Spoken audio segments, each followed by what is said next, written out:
Hello po, kumusta na po kayo? Welcome back po ulit sa Lutong Pinoy sa Amerika. And for today's video po, tayo po ay magluluto ng pansit palabok o yung ating pansit luglog sa Kapampangan.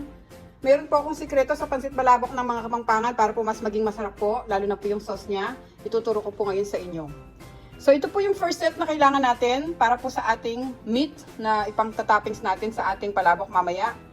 Meron po tayo ditong garlic, onion, black brown pepper, annatto powder or yung atswete natin, patis, yung ating mantika, ito po yung ating giniling na baboy, tapos meron po tayo dyan hipon.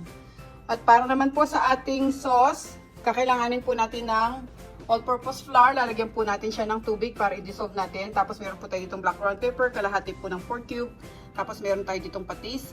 At nagpapakulo po ako dito ng sabaw, ito po yung sikreto ng aming mga pagluluto ng palabok. Meron po kami ditong buto-buto ng baboy na pinapakuluan ko. Para dyan ko po kukunin yung sabaw na ilalagay po natin o yung tubig na ilalagay natin para po sa ating sauce. So ngayon, meron din po akong tubig dito. Ito po yung gagamitin natin para sa bihon natin. Ito po yung ating bihon. Lalagyan po natin ng salt at saka po ng konting mantika para po hindi magdikit-dikit yung ating bihon. At para naman po sa toppings natin, ito po yung ating dinurog na chicharon. Meron tayo ditong hard-boiled eggs. Ito yung garlic na piprituhin natin mamaya at saka ito po yung dahon ng sibuyas na ipang-toppings natin. At meron lang po ako ditong tinabing mga balat ng hipon. Lalagyan ko po yan ng hot water para po idadagdag natin sa ating sauce para mas malasa at mas masarap po yung ating pansit luglog o yung ating pansit palabok. Okay guys, magsimula na po tayo. Medyo matagal-tagal po itong gagawin natin at umpisa na po natin. Salamat po. Pag-check nyo na lang po pala sa description below, lahat po naman kailangan natin sa kapililista ko po lahat doon at sa mga bago po din sa aming channel, sana po mag-subscribe kayo sa Lutong Pinoy sa Amerika. Thank you so much po. Pala itong ating mga hipon na tinanggal na balat. Lagyan natin sila ng mainit na tubig or ibabad natin sila para kunin natin yung lasa niya. Tapos sasalain natin ito.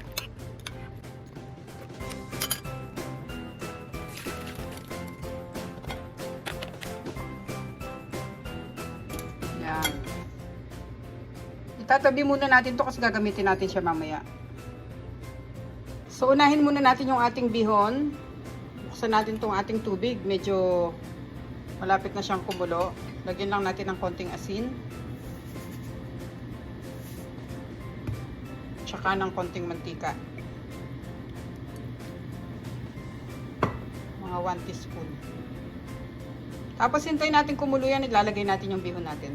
So ngayon kumukulo na itong ating tubig, pwede na natin ilagay yung ating bihon. Binanlawan ko lang ng konti itong bihon natin kasi minsan may mga nakasigit-sigit na dumi or minsan may buhok. Kaya dapat tingnan din natin yung bihon na ilalagay natin. Yan.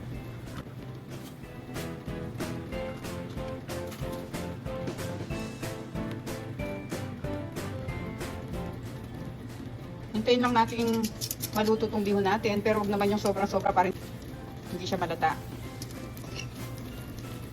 Siguro pakukuluan lang natin ito ng mga 3 to 5 minutes. Hintayin lang natin siyang maluto. Yan.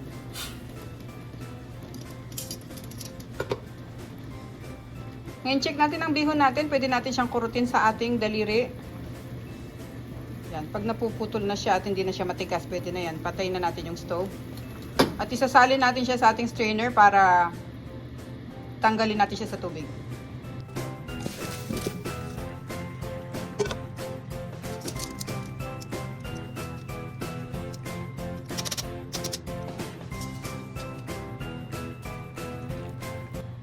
Iset aside muna natin tong ating bihon para lumamig siya ng konti.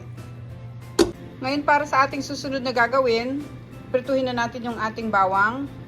Lagay natin yung mantika dito sa kawali na pinapainit ko na. Ngayon prituhin na natin yung ating bawang, mainit na yung mantika. Ito yung gagamitin natin para sa toppings natin. Masarap, mas maraming bawang yung ating palabok. Ito toasted natin yan para maging crispy siya.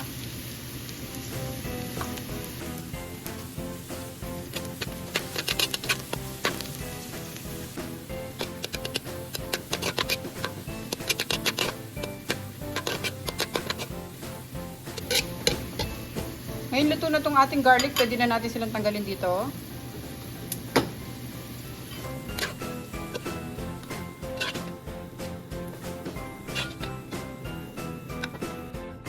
Sa parehong mantika, pwede na tayo maggisa. Lagay muna natin yung ating bawang.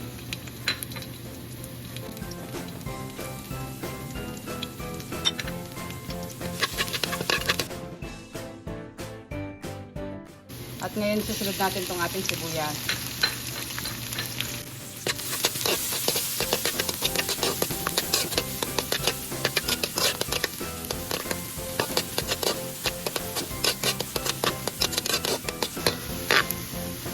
Tapos lalagay ko na yung ating mga hipon.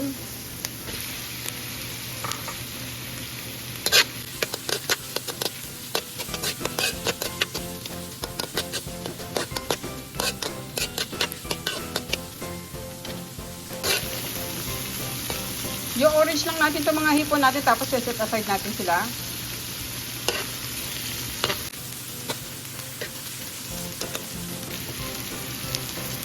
Yan. Ngayon, pwede na yan. Lagay natin sila dito sa plate.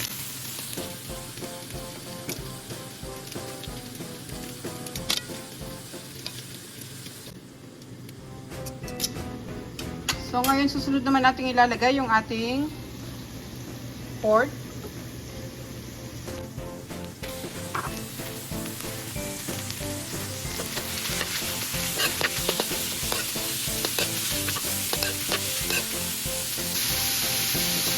Pwede na natin sila dyan ng papalasa natin, yung ating black ground pepper.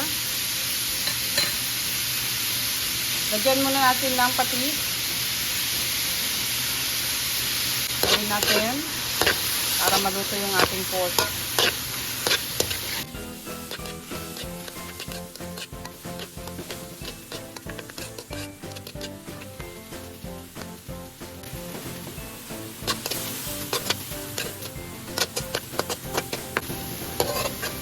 Ngayon medyo naluluto na yung ating ground pork at medyo nawawala na yung pagka-pink niya. Lagyan na natin siya ng annatto powder. Isang kutsara mo ng annatto powder yung lalagay natin. Kasi yung iba lalagay natin ito sa ating sauce.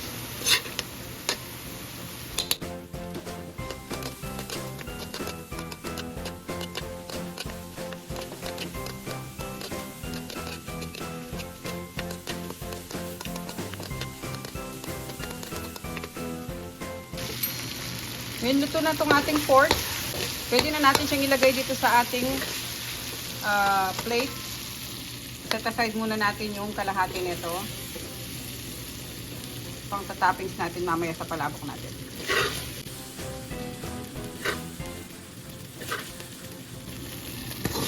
Pwede tayo mag-iwan ng konti dyan para meron ng karne yung ating gagawing sauce.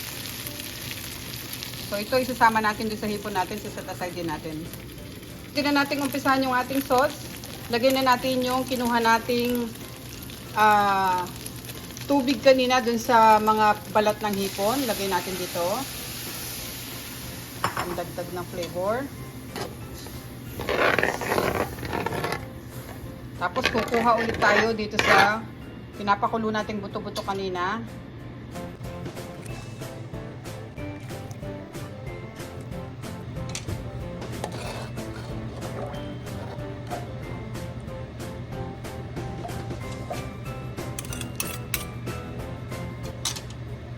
Tapos pwede na natin ilagay yung ating pork cube at yung ating black ground pepper.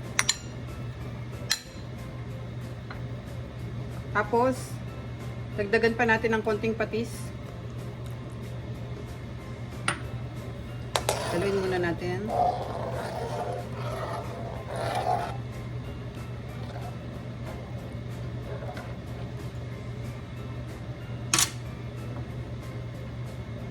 Itong ating harina, lagyan natin ng tubig.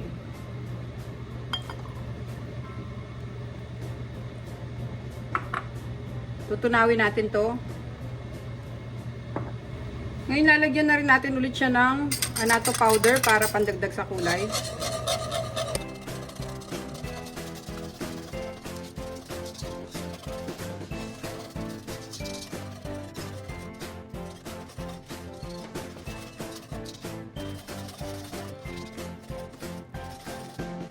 Pwede na natin ilagay itong ating harina na dinisolve natin sa water.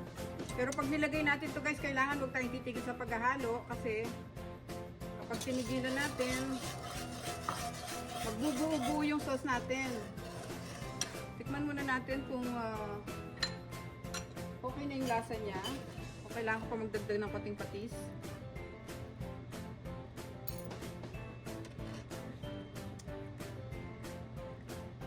Palagay ko okay na siya sa akin, pero kung gusto niyo magdagdag ng patis, nasa sa inyo yon.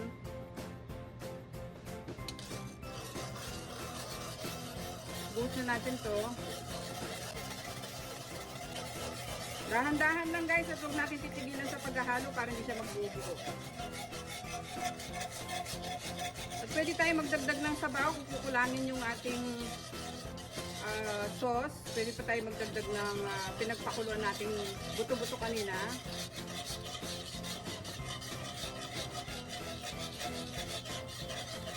Ayan.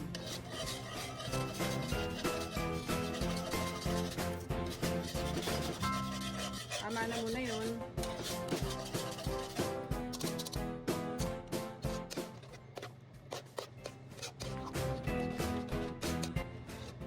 Then natin maluto yung ating sauce para hindi siya naglalasang harina.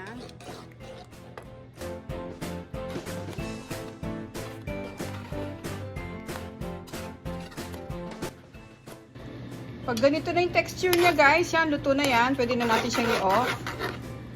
Yan. At pwede na tayo mag-assemble ng ating palabok or ang ating pansit luglog. I-off na natin yung apoy. Kukuha lang tayo ng konti dito sa sauce na ipang tatoppings natin.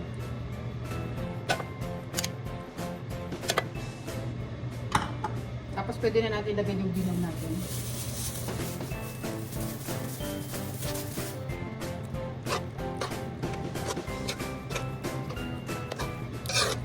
Kaya ganito yung ginagawa ko guys, para pati sa loob ng ating mga bihon may mga sauce siya.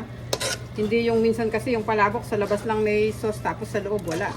At least ito pantay-pantay yung kanyang sauce hanggang sa loob. Okay.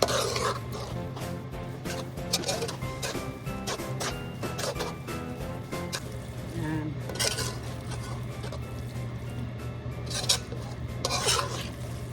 Pinalamig ko lang ng konti yung sauce natin bago natin nilagay yung bihon. Ngayon, pwede na natin siyang i-assemble dito sa ating tray.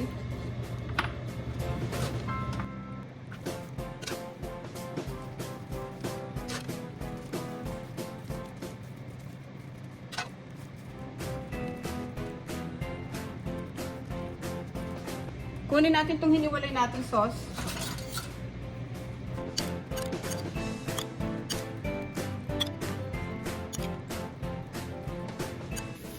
Tapos lagyan natin ng karne sa taas.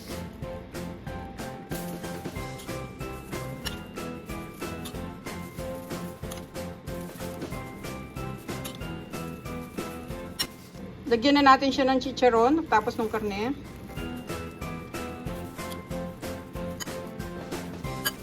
Tapos pwede na natin siya lagyan ng fried garlic.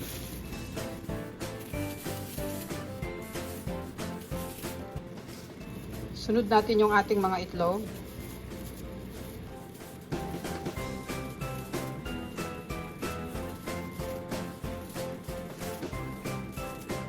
Tapos lagyan natin siya ng shrimp.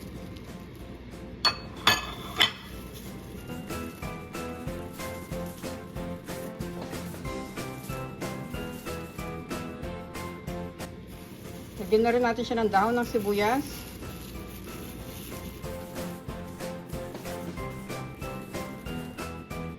Lagay natin yung mga kalamansi.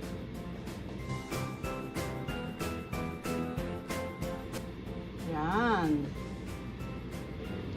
Okay guys, maraming salamat po ulit sa panonood. Dito na po yung ating recipe ng ating pansit palabok or yung ating pansit luglog. Sana po nag-enjoy kayo sa ating recipe for today. Napakasarap na merienda po ito.